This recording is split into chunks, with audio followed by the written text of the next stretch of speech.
Run, ever run, ever run, ever run. Run for your life, the boy carries a gun. When tick, tick, boom. When tick, tick, boom. When tick, tick, boom. When tick, tick, tick, tick, tick, tick, tick, tick, boom. Run for your life, the boy carries a gun. Run, ever run, ever run, ever run. Run for your life, the boy carries a gun.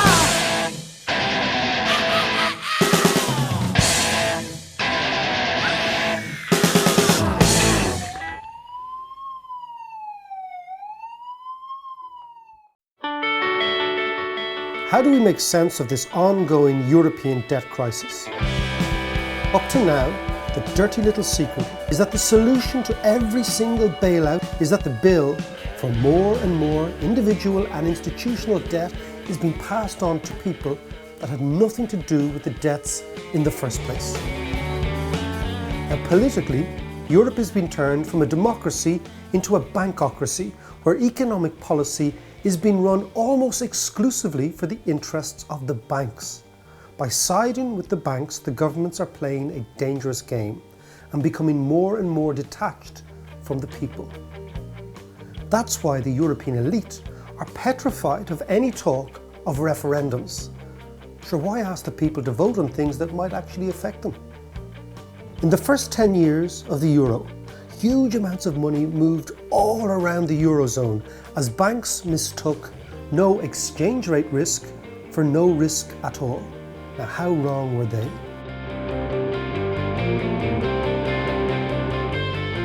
Now, governments owe money to other governments, countries owe money to other countries, which they can never ever pay back. There are only two ways out of any debt crisis. Either you squeeze the debtor, or you forgive the debtor and you move on. Now, given that most debtor countries, Italy, Spain, Ireland and Portugal, happen to be Catholic, let's look at this from a quasi-religious or cultural perspective. The Catholic way of dealing with guilt and dealing with debt is you go to confession, you say sorry, you do a little bit of penance. It's the kind of financial equivalent of 5 Hail Marys and an Our Father.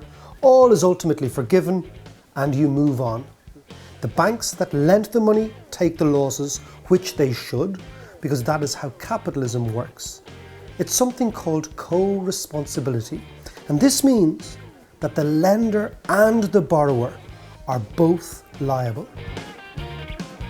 Now, of course, we can do the opposite. We can take the Protestant route, where the sinner is the borrower, not the lender, and the debtor, the borrower, is forced to suffer, enduring everlasting economic damnation by years of austerity. But when you actually think about it, this isn't really Max Weber's Protestantism we're talking about. It's more Karl Marx than Max Weber. But it's only Marx for rich people, because when things are going well, the bankers pay themselves a fortune, and then when things go pear-shaped, they don't pay for their mistakes, you do. For the fat cats, it's a case of heads I win, tails you lose. But what about the countries themselves? And the way economics works is there's a problem with austerity, because austerity is supposed to solve a debt crisis, but it doesn't make it any more likely that the debtor will be able to pay back debt if you squeeze him. In fact, the opposite is the case. Ireland has had austerity for 3 years, and things are getting worse. Similarly, Greece. Somebody clever, now I can't exactly remember who it was, whether it was Einstein or Roy Keane, once said that the definition of stupidity is doing the same thing over and over again and expecting different results. Well, this is exactly what Europe is doing. The more austerity we have, the less growth. The less growth, the less tax revenue. Consequently, you can't pay back the original debt because you don't have any tax. It's a bit like putting somebody in a debtor's prison. Go back to Victorian England, where you put a guy in debtor's prison to punish him for being in debt. But by being in jail, he can't pay off the debt because he can't work. So everybody loses. This week, European leaders are going to meet in Brussels to rubber stamp the latest French and German inspired bailout. The latest move is to, now believe it or not, outlaw government borrowing in a recession. But anyone who knows anything about economics knows that a recession is part of the ebb and flow of the economy. But Germany doesn't like this ebb and flow, so it wants to make it illegal. But making something illegal doesn't mean it's going to go away. For example, you could make heart disease illegal, but it doesn't mean it's going to go away. The crux of the issue is they are misdiagnosing the problem. Take Ireland as an example. Ireland is the canary in the coal mine because what happened in Ireland 3 years ago is happening all over Europe right now. A good way to think about this is think of Woody Allen. He's neurotic, he's anxious, he doesn't know what to do next. That's what happens in an economy when the balance sheet is broken. People are terrified, they're neurotic, they don't spend, and the less they spend, the less other people around them spend, and suddenly the economy goes into a downward spiral. And as a consequence of that, the balance sheet will get worse, not better. We all know that you make a balance sheet better, not by adding more debt to it, but by adding less debt to it. In this type of situation, this Woody Allen type recession, people do not spend, they save and save and save. But if people are saving and no one is spending, how do you maintain even a modest level of activity in the economy? Somebody's got to spend, and if the government doesn't spend, who will? Now the problem with the German idea is they want to force all governments to stop spending. So the economy will collapse.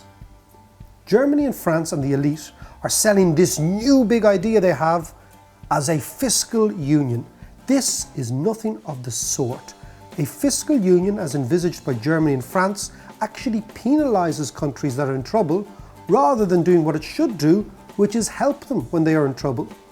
This isn't a friendly union, it is a vindictive straitjacket put in place to help banks, not countries. Now contrast this with a real fiscal union, the American fiscal union. Years ago, I worked as a dishwasher in the late 1980s in Boston. Boston was booming, and then it crashed. Automatically, the unemployed Bostonians paid less tax to the American government and received more transfers from the American government. That is how a real fiscal union works. In the good times, the boom regions pay more, but in the bad times, they receive more. Now this smooths the business cycle and the depressed region has a chance to recover. If Boston had been in a German and French style fiscal union, Boston would have been punished, not helped, and its post-boom depression would have gone on for years and years, rather than what actually happened was a quick recovery because the rest of America helped it out.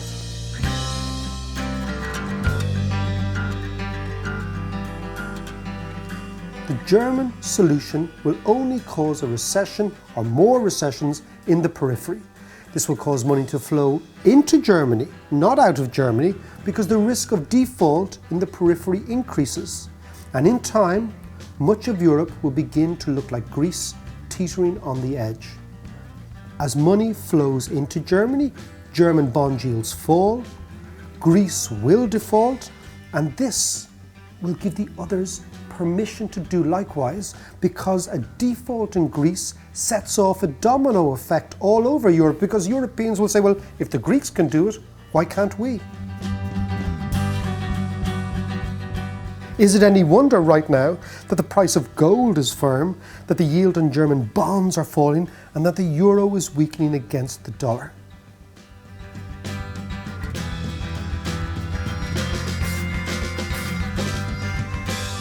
What is happening is France and Germany are bulldozing their attitude through the economies of the rest of the periphery of Europe.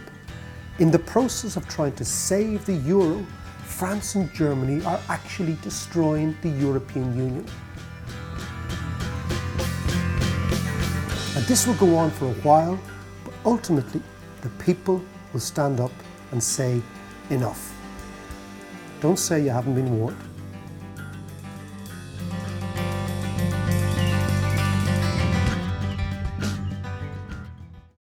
Run, ever, run, ever,